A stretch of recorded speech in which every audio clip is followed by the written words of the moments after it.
袁紹8萬雄師，曹操2萬殘兵，點解最後輸到一無所有？《三國演義》話官渡之戰全靠許攸獻計，烏巢一把火燒晒袁紹軍糧。但正史《三國志》入面陳壽記錄嘅真相係，烏巢大火只係最後一根稻草，真正害死袁紹嘅4個致命問題，開戰之前就已經注定輸。上集講到關羽掛印封，金千里尋兄，平安抵達河北同劉備重逢。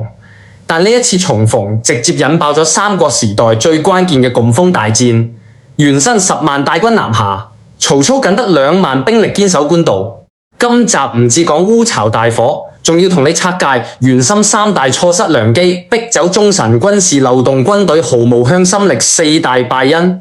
點解袁紹手握天胡好牌，最後硬生生自己打爛？大家睇下畫面，呢位一身華貴龍袍獨立高台嘅男人，佢係袁紹。今日佢腳下8萬雄師旌旗鋪滿黃河兩岸，對面曹操得區2萬殘兵。單論兵力、糧草地盤，袁紹隨便傾斜一隻手指都可以碾死曹操，但最後輸到一無所有。好多人以為淨係烏巢被燒先搞垮佢，今日我同大家講透，烏巢大火只係最後一根稻草，真正害死袁紹嘅4個致命問題，開戰之前就已經注定輸。好多睇過《三國演義》嘅朋友，腦海入面官渡之戰嘅劇情好簡單，袁紹蠢不聽謀士說話，許攸走佬投靠曹操，獻計夜湊烏巢燒軍糧，跟住袁軍直接崩盤。如果淨係咁睇，你只睇到皮毛，完全睇唔透為何佢手握絕對優勢會輸得鐵底。我先同大家盤盤開戰前雙方底勢，大家先感受下袁尋當時有幾風光。袁尋佔據河北4州、冀州、青州、幽州、并州。冀州自古天下糧倉，人口稠密，盛產糧食；幽州盛產戰馬，騎兵數量壓過曹操10倍；青州、并州物產充足，戶侯兵員儲糧，每一項都連壓曹操。反觀曹操當時只不過有造州、豫州，地盤夾在各路諸侯中間四面受敵，手底下最多2萬，可調動兵力、關中糧食，差唔到半年。換任何一個正常人都會覺得呢場仗袁紹穩贏，統一北方遲早嘅事。袁紹自己都係咁諗，所以先會大搖大擺起高台，親自坐鎮官兵，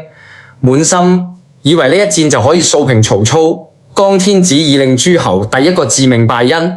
袁紹有絕對實力，卻完全唔識把握時機，白白浪費3次能夠一舉滅曹嘅黃金機會。第一個機會，曹操征討劉備後方許昌空虛之時，當時曹操帶主力去打徐州，城內得幾千老弱殘兵。田豐當時即刻衝去勸袁紹，主公，許昌空虛傾全軍直撲曹操大本營，一戰可定天下。結果袁紹話自己個仔重病，冇心打理軍務，直接推咗呢個千載良機。田豐當場氣到跳腳，單惜大好時機，白白流失。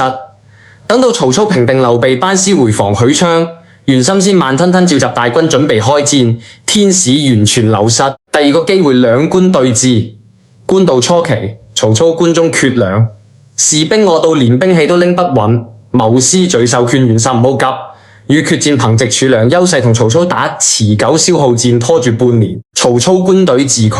無需流血面砸。袁紹覺得沮授像他人志氣滅自己威風，嫌佢掃興，直接削減佢兵權，堅持要速戰速決，同曹操正面硬剛。第三個機會，佢又接獲曹操向後方催糧嘅密信，得知曹軍糧食3日後斷絕，當場獻計，分兵2路，一路正面牽制曹軍，另一路輕騎突襲許昌捐持天子。曹操首尾不能兼顧，必敗無疑，呢個計策萬無一失。換任何一個懂得用兵嘅諸侯都會即刻採納，袁紹反而懷疑許攸同曹操勾結，質疑密信係偽造嘅右挾之計，直接將許攸趕走。3次天取良機，一次都唔識把握，優勢慢慢被自己揮霍乾淨。第二個致命敗因，袁紹帳下人才濟濟，卻不懂用人，聽生言棄忠言，忠良武士冇一得以重用。袁紹帳下絕對唔缺能人，田豐、沮授、許攸、審配、馮紀，每一個都係當世頂級謀士。可惜袁紹性格剛愎直用，直中意聽順耳說話，逆耳忠言一概排斥。田豐極力勸阻袁紹無言發兵，話開戰必敗。袁心覺得佢擾亂軍心呢，直接將田豐打入大路，沮授常年勸領袁紹穩紮穩打，被美奪兵權戰後，仲被曹軍俘去，死不降被斬首。許攸有絕妙奇技，袁生唔單止唔採納，仲因為審判嘅生言懷疑許攸家人犯法，將許攸親屬關入大牢，逼到許攸走投無路，投靠曹操，反觀曹操用人不疑，佢又連夜投奔，曹操拖鞋都唔着就衝出去迎接，完全放下主公身段聽取計策，一邊係聽唔入半句勸逼走所有忠臣，一邊係禮賢下士，捉住每一個可用之人勝負，早在用人層面分出高下。第三個致命敗因軍事部署存在致命漏洞，重視前線作戰，卻輕視官糧重地烏巢。好多人以為烏巢之謀之敗只係首將淳于瓊飲酒誤事，其實根源係袁心，從心底唔覺得曹操有勇氣深入後方銷糧。袁心8萬大軍在前線對峙，所有維持戰爭嘅糧草器械布匹全部囤積烏巢，呢個地方等同袁軍心臟。正常嚟講，應當派最忠誠、最善戰嘅大將重兵駐守。袁心偏偏揀咗好酒貪杯、毫無防備之心嘅淳于瓊駐守兵力亦都極度薄弱。沮授曾經專門提醒，烏巢乃全軍根本必須增派重兵在外圍巡邏防備，防止敵人偷襲。袁心依舊置之不理，覺得曹操區區2萬人連正面戰場都頂唔住，根本冇能力分兵繞道偷襲後方。呢份過度輕敵，直接為後面大火埋下伏筆。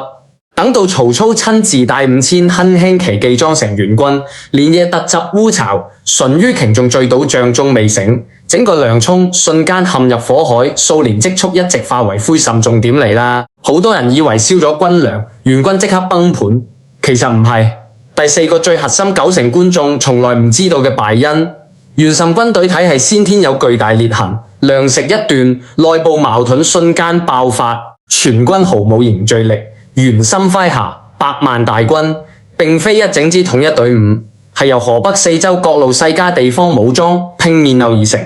每一支隊伍背後都有自己嘅勢力利益，能夠維持大軍不散，全靠充足糧食同袁生壓倒性實力。一旦軍糧燒毀，士兵睇唔到戰勝，希望各路將領心懷鬼胎。有人打算自保，有人暗中同曹操勾結，有人直接帶兵逃離戰場。當時烏巢起火消息傳回前線，袁心2個兒子幾位大將第一諗法唔係派兵去救援糧倉，而係趁亂保存自己手下兵力軍隊，失去糧草供應，又毫無上下一心嘅信念，再多人馬都只係一盤散沙。曹操揸住呢個時機全線出擊，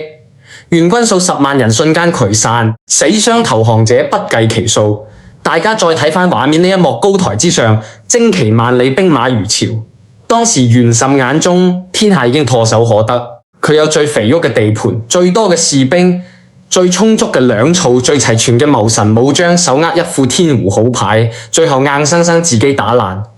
烏巢大火只係壓垮奸因最後一根稻草。真正毀掉袁心嘅係佢剛愎自用，錯失良機，不會用人軍隊，好無向心力，4大根本問題。就算呢一晚烏巢冇被燒憑袁心嘅處事方式，遲早都會因為其他漏洞輸掉呢場大戰。好多人以為官渡戰敗就係袁心嘅末日，其實大錯特錯。官渡一戰，袁心雖然損失慘重，但四周地盤依舊在手，數10萬殘兵亦都陸續集結，完全有休養生息、捲土重來嘅本錢。點解短短3年袁心休練吐血而亡，成個袁家滿門被曹操剿滅？下一集同大家講沖庭之戰，袁心傾盡剩餘兵力復仇，10面埋伏之下元氣盡絢，死後3個仔仲骨肉相殘，長子袁平走投無路，竟然主動引曹操攻入自家地盤。呢一段演義輕輕帶過嘅殘酷內鬥，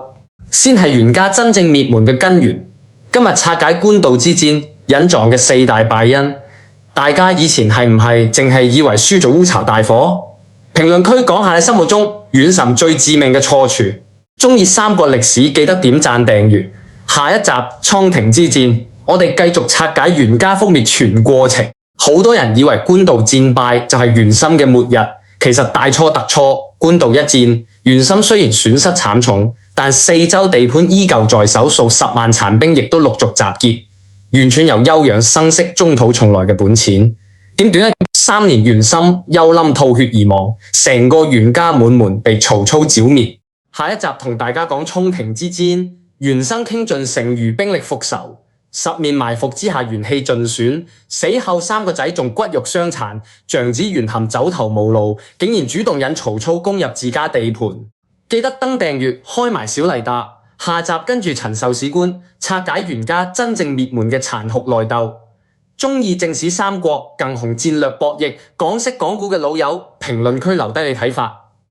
心目中袁心最致命嘅錯處係邊一個？我哋下集見。